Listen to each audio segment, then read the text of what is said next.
네, 시청자 여러분 안녕하세요. 104년 만에 가뭄이 왔다고 하죠.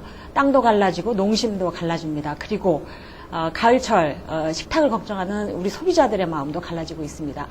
4대강 사업이 가뭄을 해결하겠다고 이명박 정부 들어서 굉장히 열심히 했었던 사업입니다.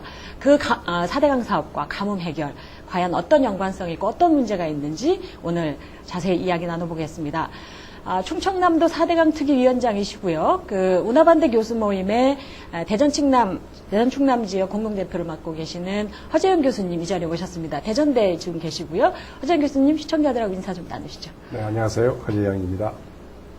반갑습니다. 인사 다 하신 거예요? 네. 역시 좀 낯을 가리시죠? 네, 그런 편입니다.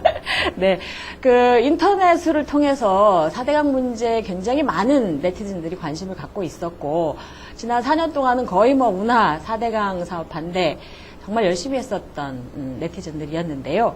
네티즌들한테 4대강 사업이 가뭄을 해결해 줄 수 있다라고 정부가 얘기했었고, 실제로 대통령은 또 해외 순방 길에도 4대강 사업이 가뭄 문제를 아주 훌륭하게 해결했다라고 얘기를 했었습니다.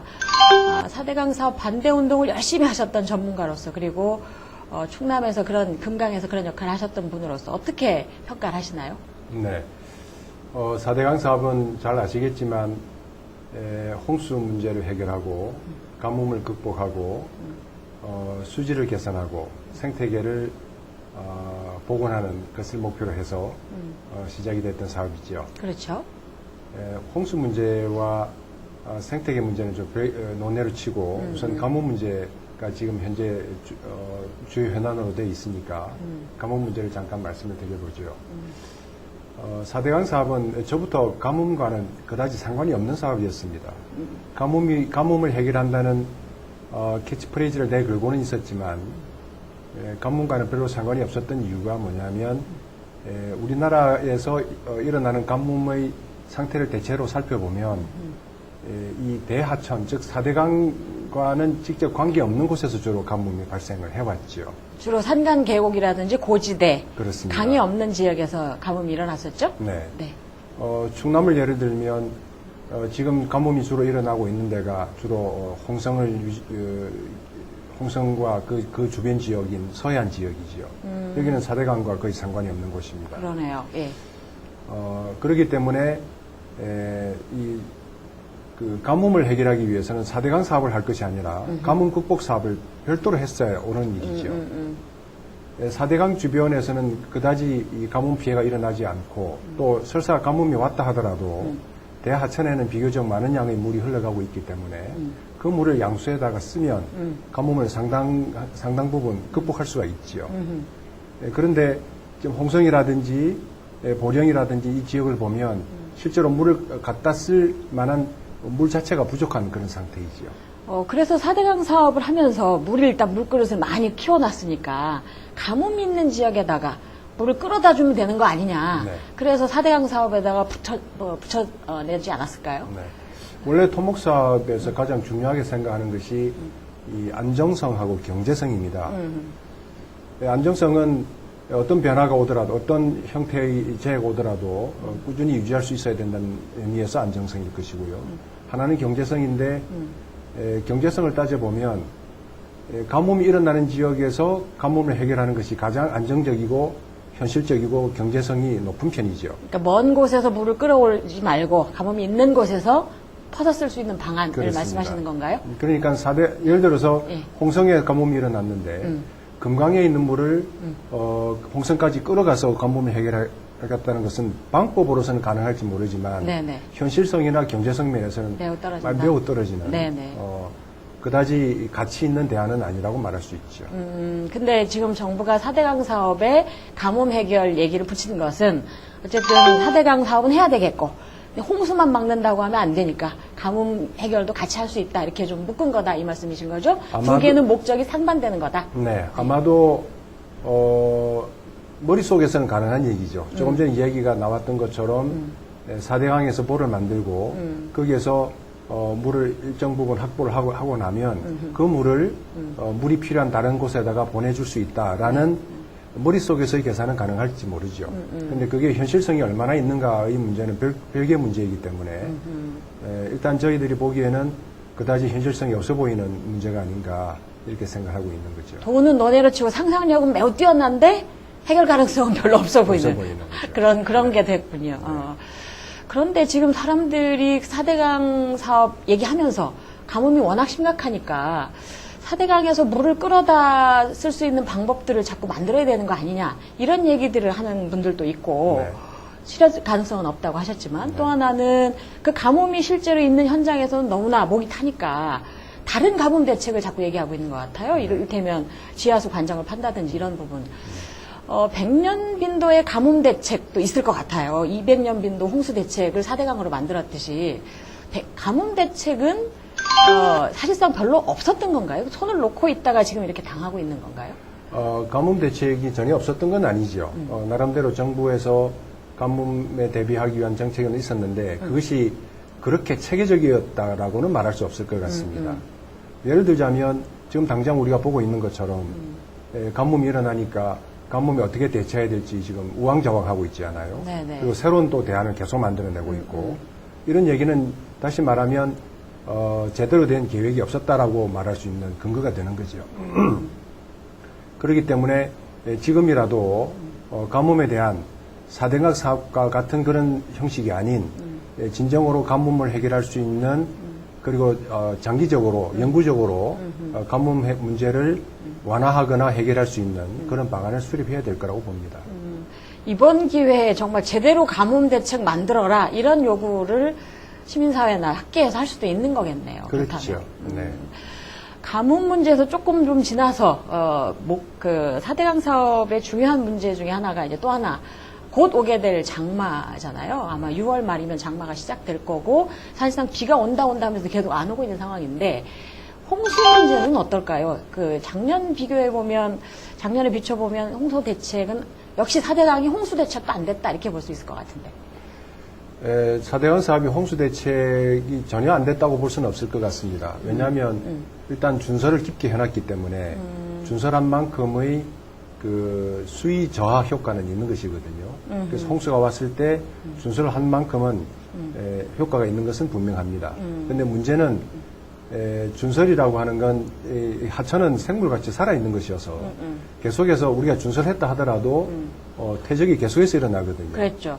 좀 시중에서는 재퇴적이라는 이름으로 좀 불리고 있습니다만. 뭐 한 25%에서 40%까지 재퇴적이 됐다는 경우도 있었잖아요. 뭐 100% 가까운 데도 있습니다. 그래요? 네.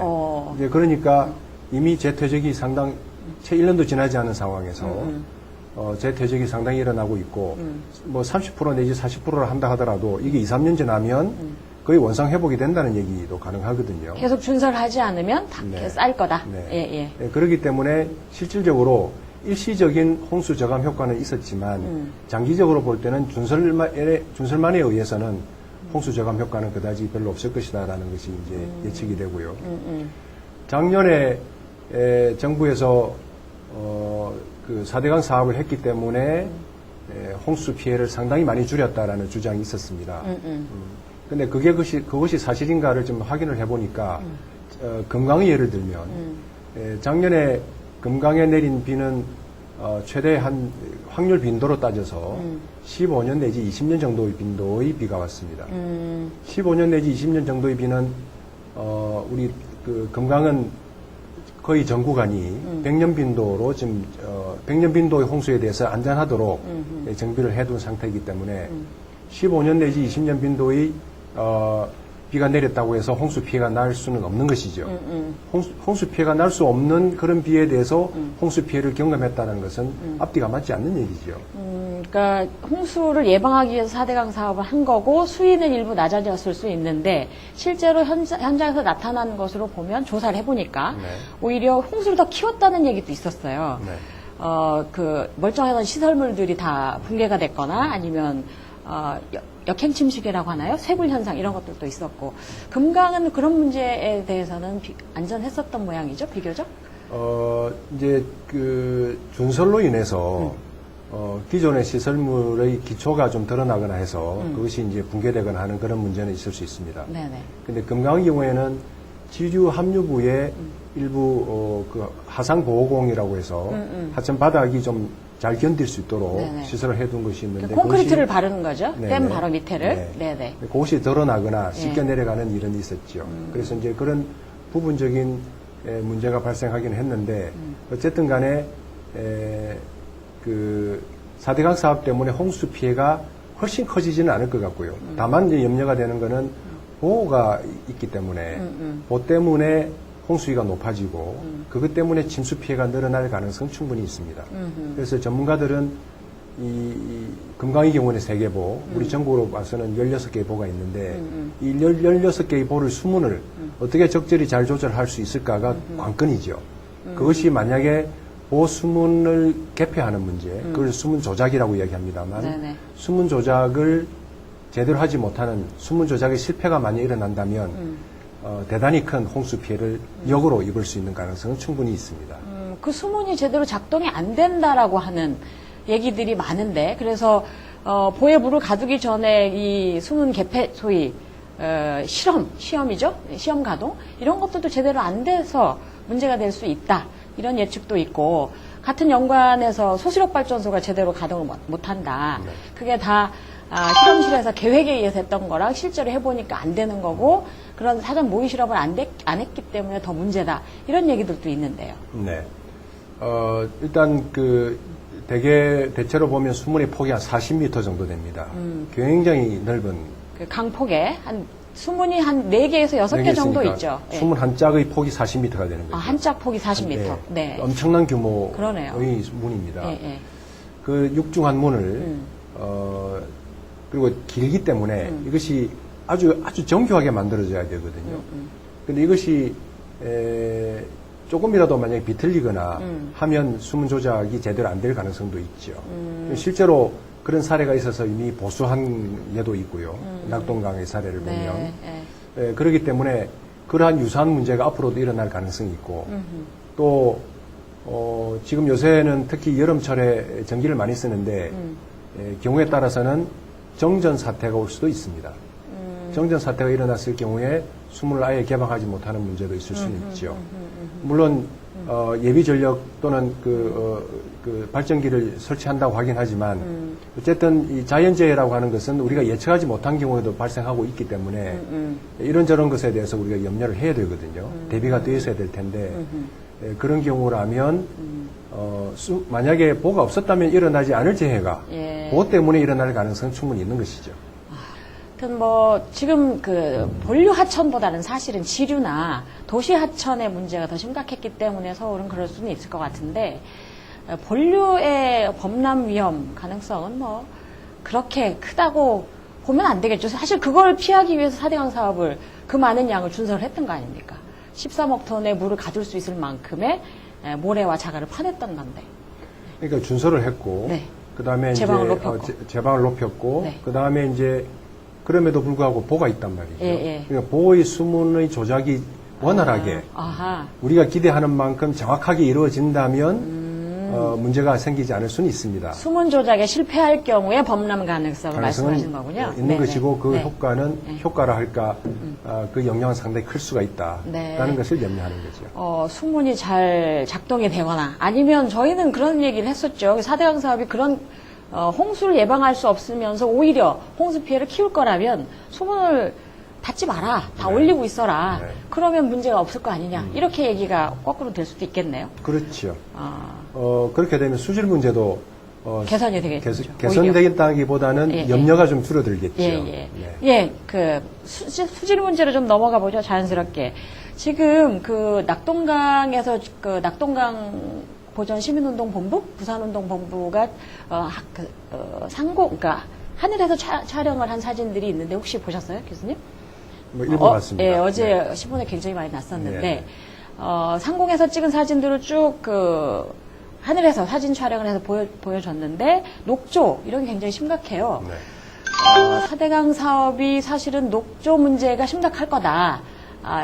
보호에 가둬놓기 때문에 그랬는데 조사를 좀 해보셨죠? 얼마 전에. 네. 해보시니까 어떻든가요? 예, 지금 금강에 대해서는 좀 체계적인 모니터링 사업을 좀 하고 있는데요. 하고 있는데 전반적으로 수질이 좀 개선된 경향은 있습니다. 그 이유를 살펴보니까 지천에서 이제 그동안 이번 4대강 사업과 상관없이 그동안 지천 개선 사업을 꾸준히 해왔고 특히나 4대강 사업에 대비해서 하수 처리장의 방류수 수질 기준을 상당히 높였습니다. 작년하고 올해를 비교해 보니까 2배 이상 또는 3배 이상 개선된 수질의 물이 이제 방류되고 있거든요. 그래서 이제 유입되는 물의 수질이 좀 좋아졌기 때문에 일반적으로 본류를 흘러가는 물의 수질은 작년보다는 개선되어 있는 상태인 것 같습니다. 아, 금강은 그럼 본류 수질이 4대강 사업을 하기 전보다 한 후가 수질이 나아졌다는 말씀이신가요? 본류에서는요. 본류는? 네. 근데 문제가 되는 네. 거는 이제 보호 있는 곳인데요. 네네. 예를 들자면 세종보호의 경우에는 그 수력발전소, 소수력발전소 앞부분에 정체 수역이 있는데 거기에서는 녹조뿐만이 아니라 상당히 심한 냄새가 나고 있고요. 네, 그렇죠. 그 다음에 공주보 앞부분도 수질이 본류와는 달리 수질이 좀 악화돼 가고 있는 상태입니다. 그 다음에 이제 백제보의 경우에는 수질이 개선되었다라고 지금 모니터링 결과는 나와 있는데 실제로 현장을 다녀온 사람들의 정언에 의하면 녹조가 상당히 심하게 끼어서 녹조를 제거하는 녹조 제거제를 상당히 많이 뿌리고 있는 것 같다. 실제로 녹조 제거제를 그 창고에 쌓아두고 있는 광경을 목격하기도 했거든요. 네네. 그래서 아마도 짐작컨대 예. 현장을 직접 본 건 아니지만 예. 그 녹조가 상당히 발생하고 있고 그것을 제거하기 위해서 녹조 제거제를 뿌리고 있지 않은가 이런 이제 염려를 하고 있죠. 말씀하신 녹조 제거제가 이거죠? 워터크린이라고 하는. 맞습니다. 네. 근데 지금 보면 백제보가 금강에 3개 있는 보 중에 제일 하류에 있는 거 아닌가요? 그렇죠. 근데 세종보, 금강보, 백제보, 공주보, 백제보에서 보가 있는 쪽의 수질은 비교적 나빠졌는데 네. 전체 구간을 따져보면 수질은 전반적으로 개선됐다. 네. 그런데 가보니까 이렇게 녹조 제거제를 황토성분이긴 합니다만 녹조 제거제를 싸놓고 뿌리고 있더라. 네. 이거는 보통 녹조 제거를 위해서 이런 거 쓰는 데는 대형 댐, 식수용 전용 댐에서나 여름 한철 쓰는 거 아니에요? 그렇죠. 근데 이거를 4대강 사업을 하면 수질이 개선된다고 했는데 이거 현장에서 집어넣고 있다는 거죠. 네. 그러니까 이게 그 사기 아니에요? 녹조 제거제를 사용하는 데는 그 예를 들자면 대청댐과 같이 체류 시간이 상당히 긴 그렇죠. 댐에서 좀 네, 네. 불가피하게 사용하는 것이거든요. 조리가 발생 안 되는 것이 정상입니다. 그렇죠. 특히나 금강의 경우에는 흘러가는 물이기 때문에 녹조가 생긴 사례는 없었죠. 그동안은. 네. 네. 그런데 이제 보를 만들고 그 보 때문에 녹조가 생겼다라는 것은 결국은 보가 수질에 매우 나쁜 영향을 미치고 있다라는 것은 분명한 사실인 것 같고요. 자, 이 문제를 계속해서 이렇게 내버려 둘 것인가, 앞으로도 계속 수질이 개선되지 않는다면, 만약에 조금씩이라도 수질이 나빠진다면, 이 문제는 더욱더 심각해질 것인데, 이 문제를 어떻게 해결할 것인가 하는 이제 걱정을 하게 되지요.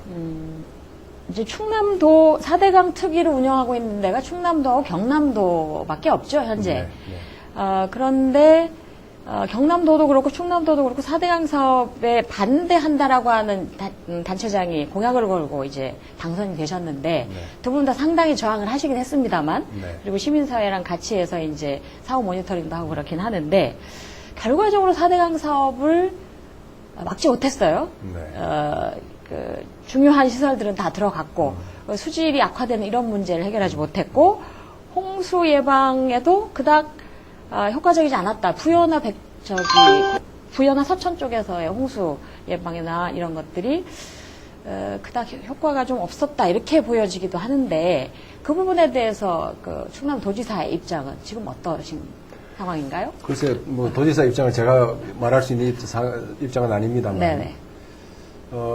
그동안 적어도 충남도지사는 상당히 이성적이고 합리적으로 이 문제에 대처해 왔다고 봅니다. 예를 들자면 2010년도에 4대강 사업에 대한 재검토 작업을 했고 보고서를 만들었습니다.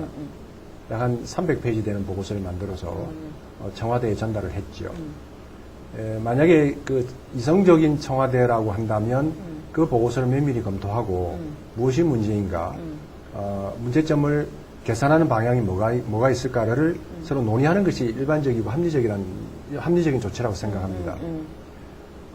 그런데 전혀 반응이 없었죠.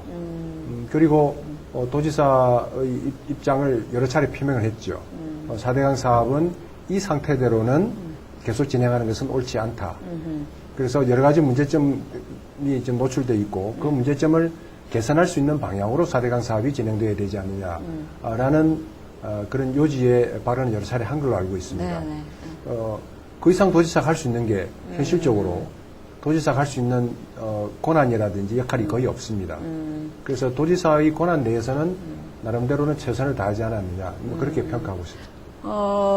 그런데 말이죠. 그 4대강 사업 중에서 유일하게 그 0%도 공사 시공이 안 된 지역이 사실은 팔당 두물머리였어요. 네. 그 지역 주민들이 유기농을 하면서 그 농지를 지키기 위해서 싸움을 4년 동안 즐기게 했었고 이긴 건데 4대강 사업하면서 금강에서도 상당히 많은 주민들을 하천에서 이제 농사를 짓지 못하게 했었죠. 부여나 서천에 그 피해자들이 많을 텐데 지금 그 둔치에 돈은 몰아내고 어떤 기관들이 묘포를 뭐 하거나 기업농들이 와서 뭘 한다는 얘기가 있는데 그 부분에 대해서는 조사된 게 좀 있나요? 조사가 된 건 아닙니다만 얼마 전에 그 소식을 들었습니다. 들었는데 그 4대강 사업에서 유일하게 잘한 점을 이야기하라 그런다면 그 하천 부지 내에서 경작하던 거를 금지했다라는 것이거든요. 농약이나 이제 비료를 쓰는 게 수질을 악화시키니까. 악화시키니까요. 네네. 물론 거기에 농사 짓던 분들한테는 대단히 죄송한 얘기긴 하지만 어쨌든 그 하천 내에 직접 오염원이 있던 거를 그걸 이제 일단 제거했다는 면에서는 예. 뭐 긍정적인 면이다라고 생각했는데 최근에 듣기로는 하천 부지 내에 청보리가요? 청보리는 원래 주민들이 심었었죠. 그거를 몰아내고 그 갈대? 갈대. 예, 네, 갈대 묘포장을 만들었다고 하는 것 같아요. 갈대 묘포장을 만들었다는 얘기 들었습니다. 예. 조성했다는 얘기를. 근데 상당히 넓은 면적이던데. 네. 그런데 제가 보기에는 일단 국가가 시범적으로 지금 그 하천 부지 내 경작을 금지시켜 놓고 또 국가가 나서서 지금 또 경작을 하는 셈이 되거든요. 그렇죠. 그런 걸 허가해 준 꼴이 된단 말이에요. 네. 서민들의 생존권은 박탈하고 네. 대학이나 기업은 그런 것들을 하게 해주고 요즘 뭐가 문제가 앞뒤가 안 맞는 행정을 하는 건데. 그러니까 국가기관이 나서서 하천 내에 경작을 금지시켜 놓고 네네. 국가가 나서서 또 경작을 하는 이런 모순된 행위를 지금 하고 있단 말이죠. 적어도 그 오염원을 줄인다는 의미에서 경작을 금지했는데 그렇다면 국가가 나서서 모범을 보여야 될 것인데 오히려 국가가 나서서 나쁜 모범을 보이고 있단 말이죠. 그래서 이건 이제 앞으로 이런 일이 만약에 계속이 된다면 지금 현재 경작을 금지당해서 쫓겨나 있는 농민들이 앞으로 새로운 시도를 하지 않을까 싶거든요. 그렇죠. 이미 네. 그런 시도를 하고 있는 지역이 생기는 것 같아요. 네. 예. 그러니까 이제 만약에 그런 시도를 농사를 다시 짓겠다는 시도를 하게 될 경우에 정부나 국가는 나서서 그거를 반대하거나 금지를 시킬 명분이 없어진 거지요. 쉽게 보면 대전천하 유등천을 가도 경작을 하는 시민들이 있어요. 네. 갑천에도. 네. 근데 그게 이제 4대강 사업 때문에 다 빠졌다가 네. 다시 들어오는 상황인 것 같은데. 그걸 어떻게 효과적으로 막아낼까가 지금 숙제일 텐데. 그렇죠. 오히려 이거를 자기들이 스스로 하고 있으니 이건 아무리 소관 부서가 다르다고 하더라도 이거는 굉장히 부당한 그런 행위가 아닌가 싶은 생각이 듭니다. 그 4대강 사업을 이제 그 반대하시면서 19대 국회가 개원이 되면 4대강 사업 관련해서 국회 청문회나 조사 특위 이런 것들을 만들어서 국정조사도 해야 된다라고 주장을 하셨었죠.